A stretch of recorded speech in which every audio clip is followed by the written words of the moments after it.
राजनीति और सिनेमा जगत कहने को तो दोनों ही अलग क्षेत्र हैं, मगर दोनों में मेल मिलाप हमेशा से गहरा है।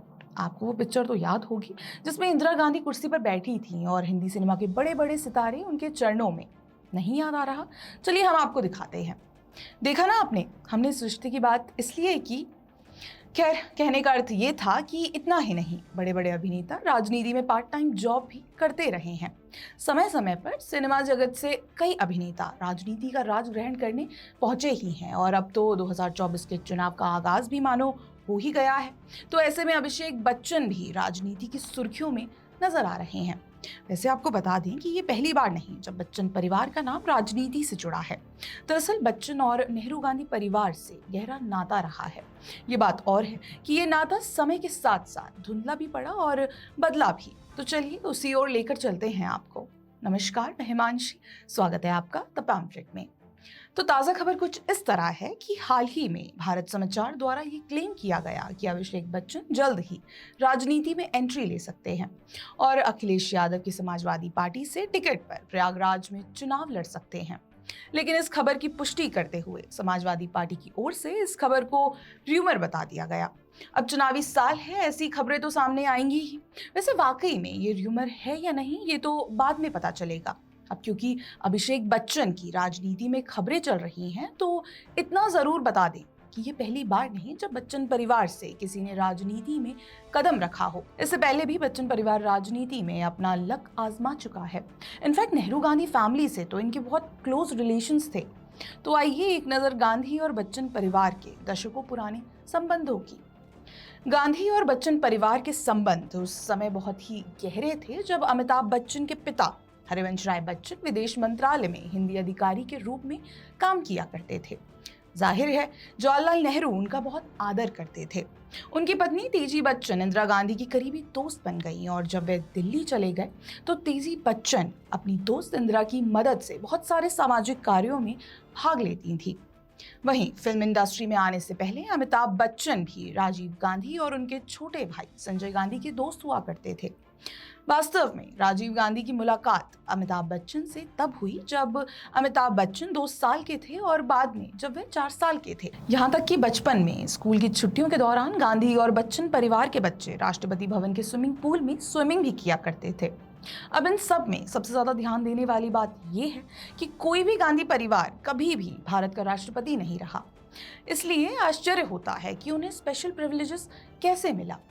अब जब स्पेशल प्रिविलेज की ही बात हो रही है तो आपको बता दें कि कई मीडिया रिपोर्ट्स में ये बताया गया है कि शादी से पहले जब सोनिया गांधी पहली बार राजीव गांधी से मिलने भारत आई थी तो 13 जनवरी 1968 को दिल्ली के पालम हवाई अड्डे पर ये अमिताभ बच्चन ही थे जिन्होंने उनका स्वागत किया था और अपनी शादी से पहले सोनिया गांधी ने 48 दिन बच्चन परिवार के घर ही बिताए थे। यहाँ तक कि जब राहुल गांधी और प्रियंका गांधी बच्चे थे तो वे अमिताभ बच्चन को मामून कहा करते थे, जो कि अवधी शब्द है और मामा के लिए कहा जाता है। इन दोनों परिवारों के बीच के रिश्ते इतने गहरे थे कि जब 1984 में इंदिरा गांधी की उनके सिख बॉडीगार्ड्स ने हत्या कर दी तो कुछ आई विटनेस का कहना था कि उस दौरान अमिताभ बच्चन ने सिख समुदाय के खिलाफ भड़काऊ भाषण दिए थे। टाइम्स ऑफ इंडिया का एक आर्टिकल ये बताता है कि 1984 के सिख विरोधी दंगों के प्रमुख गवाहों में से एक जगदीश कौर ने अफसोस जताया था कि सिखों की हत्या के लिए उन्हें उकसाने के लिए अमिताभ बच्चन के खिलाफ कोई एफआईआर दर्ज नहीं की गई थी। कौर ने यह भी बताया था कि दूरदर्शन ने उस भाषण का सीधा प्रसारण किया था जिसमें अमिताभ बच्चन इंदिरा गांधी की हत्या पर खून का बदला खून चिल्लाते हुए देखे गए थे। आपको याद ही होगा कि ये वही समय है जब राजीव गांधी ने अपना प्रसिद्ध भाषण दिया था कि जब कोई बड़ा पेड़ गिरता है तो धरती हिलती है। दोनों की दोस्ती इतनी गहरी थी कि राजीव गांधी के आग्रह पर अमिताभ बच्चन राजनीति में शामिल हो गए और 1984 का चुनाव भी लड़ा। ये चुनाव इंदिरा गांधी की हत्या के तुरंत बाद हुए थे। कांग्रेस पार्टी के पक्ष में भारी सहानुभूति लहर में कांग्रेस द्वारा 414 सीटें जीतने के बाद राजीव गांधी प्रधानमंत्री बने। उनमें से एक सीट पर अमिताभ बच्चन ने इलाहाबाद, जो कि अब प्रयागराज के नाम से जाना जाता है, से चुनाव लड़े थे। समय के साथ साथ ये दोस्ती इतनी गहरी होती चली गई कि 80 के दशक के अंत में गांधी परिवार द्वारा निजी टैक्सी के रूप में इस्तेमाल किए जाने वाले Indian navy worship INS Virat पर विशेष मेहमानों में अमिताभ बच्चन और उनका परिवार भी शामिल था। इसके साथ ही इंडिया टुडे के एक आर्टिकल में ये बताया गया है कि कैसे राजीव गांधी, सोनिया गांधी, राहुल गांधी, प्रियंका गांधी, सोनिया गांधी की मां, उनके भाई और एक मामा ने लक्षद्वीप जाने के लिए आईएनएस विराट की सवारी की, जिसमें उनके साथ अमिताभ बच्चन, जया बच्चन, उनके 2 बच्चे अभिषेक बच्चन और श्वेता और अमिताभ बच्चन की भतीजी भी शामिल थी। इन्हें कहते हैं पॉलिटिकल प्रिविलेजेस, लेकिन ये आखिर कब तक चलना था? और दशक था 80 का, जब बोफोर्स घोटाला सामने आया। तब ये आरोप लगाए गए कि राजीव गांधी और अमिताभ बच्चन सहित अन्य लोगों को रिश्वत मिली। बस यही वो समय था जब अमिताभ बच्चन ने राजीव गांधी से दूरी बनानी शुरू कर दी, ताकि उनकी छवि और खराब ना हो। 3 साल बाद जब एक अखबार ने बच्चन की कथित संलिप्तता की खबर दी, तो उन्होंने सक्रिय राजनीति भी छोड़ दी। सालों बाद सुप्रीम कोर्ट ने उन्हें इस मामले में क्लीन चिट दे दी। ऐसा कहा जाता है कि 1991 में जब राजीव गांधी की हत्या हुई थी, तो अमिताभ बच्चन लंदन से आए और अंतिम संस्कार की व्यवस्था की। अब यहाँ गांधी परिवार को एक उम्मीद भी मिल गई थी कि अमिताभ बच्चन फिर से कांग्रेस में शामिल हो सकते हैं और अपने बचपन के दोस्त की विधवा सोनिया गांधी की मदद कर सकते हैं। लेकिन वो अड़िग रहे और गांधी परिवार अब परेशान हो गया था, जिसके वर्षों बाद जब ABCL Amitabh Bachchan corporation limited कर्ज में डूब गया, तब अमिताभ बच्चन वित्तीय संकट में थे और गांधी परिवार ने उन्हें बचाने की कोशिश तक नहीं की। जिसके बाद एक ऐसा मोड़ आया कि दोनों ही परिवार के संबंध बिल्कुल ही खत्म हो गए। दरअसल जब बच्चन परिवार संकट में थे, तब समाजवादी पार्टी के अमर सिंह थे जो अमिताभ बच्चन के बचाव में आए थे। दोनों ही काफी करीब आ गए और इससे ये हुआ कि बाद में जया बच्चन समाजवादी पार्टी में शामिल हो गई और पार्टी से राज्यसभा सदस्य बनी, और यहीं से बच्चन परिवार के साथ समाजवादी पार्टी के नाते बढ़े।